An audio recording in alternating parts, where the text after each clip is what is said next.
بسم اللہ الرحمن الرحیم۔ پس جب طالوت فوجوں کے ساتھ جدا ہوا تو اس نے کہا، اللہ تعالیٰ تمہیں یقیناً ایک نہر کے ذریعے آزمانے والا ہے، چنانچہ جس نے اس میں سے پیا وہ مجھ سے نہیں، اور جس نے اسے نہ چکھا تو یقیناً وہ میرا ہے، مگر جو کوئی اپنے ہاتھ سے ایک چلو بھر لے، سو ان میں سے تھوڑے لوگوں کے سوا سب نے پیا۔ چنانچہ جب اس طالوت نے اور ان لوگوں نے جو اس کے ساتھ ایمان لائے انہوں نے دریا پار کر لیا تو انہوں نے کہا، آج ہم میں جالوت اور اس کی فوجوں کا مقابلہ کرنے کی طاقت نہیں۔ لیکن جو یقین رکھتے تھے کہ وہ اللہ تعالیٰ سے ملاقات کرنے والے ہیں، انہوں نے کہا، کتنی ہی چھوٹی چھوٹی جماعتیں اللہ تعالیٰ کے حکم سے بڑی بڑی جماعتوں پر غالب آ گئیں،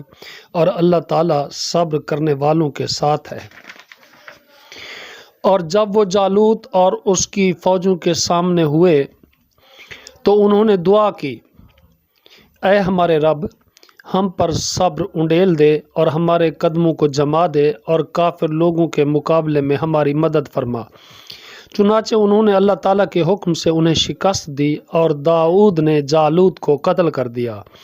اور اللہ تعالیٰ نے اس کو بادشاہت اور حکمت عطا کی، اور جتنا اس نے چاہا اسے علم بھی عطا فرمایا۔ اور اگر اللہ تعالیٰ بعض لوگوں کو بعض کے ذریعے سے ہٹاتا نہ رہتا تو زمین یقیناً فساد سے بھر جاتی، لیکن اللہ تعالیٰ تمام جہانوں پر بڑے فضل والا ہے۔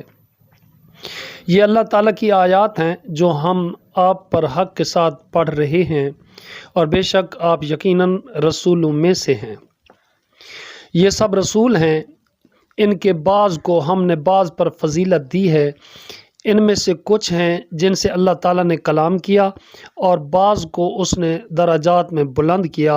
اور ہم نے عیسیٰ ابن مریم کو واضح نشانیاں دیں، اور ہم نے روح پاک کے ساتھ اس کو قوت عطا کی، اور اگر اللہ تعالیٰ چاہتا تو وہ لوگ جو ان کے بعد تھے آپس میں نہ لڑتے۔ اس کے بعد کہ ان کے پاس واضح نشانیاں آئیں لیکن انہوں نے اختلاف کیا، تو ان میں سے کوئی ایمان لایا اور ان میں سے کسی نے کفر کیا،